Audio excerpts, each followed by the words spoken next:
How can we think in English so we don't need to translate every word that we are going to say? First of all, we have to make sure we give a lot of exposure to ourselves. We give a lot of input to ourselves so we know the language is about. For example, we can listen to the long duration of English podcast and never try to skip the part or something that you don't understand. You have to force your brain to think, to try to understand what the native speaker are going to say in the video, or you can try to consume information by reading books. It works, and you have to name the things around you, the subject around you. For example, there is a bookshelf behind me. I got this from my husband. There are a lot of my book collection. So you have to name the objects around you, something that you say. What do you say around you? Or maybe you see a window in front of you and then you try to describe it in the detail. For example, I see the window.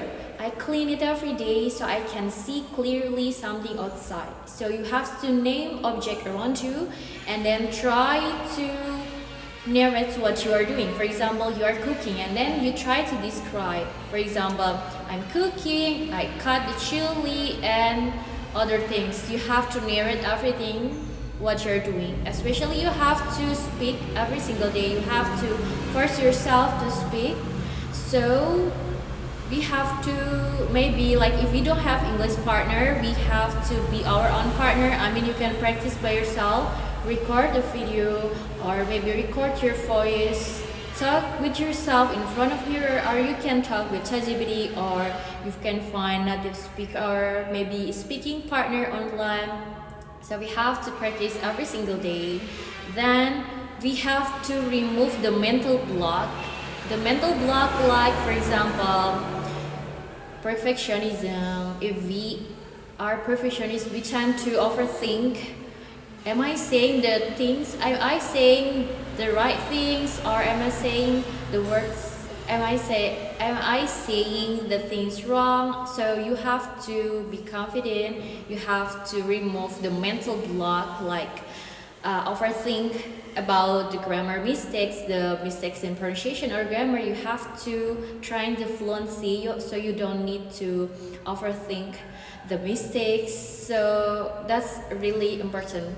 I think you have to surround yourself in English. You have to force your brain to really mention object in English, or you can maybe describe your feeling in English. For example, today I feel happy because I go outside, I see the nature, I meet new friends, I read book in the nature. So you describe something that you are doing every single day. And learning English is a process that requires a lot of efforts, dedication, time, energy. So there is no such thing as instant thing. So we have to be patient and we have to be consistent.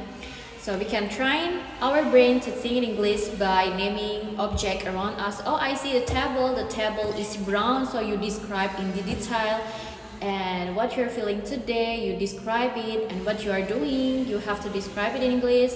Give yourself a lot of exposure.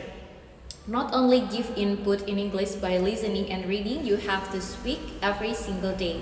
By practice speaking, you can improve your fluency.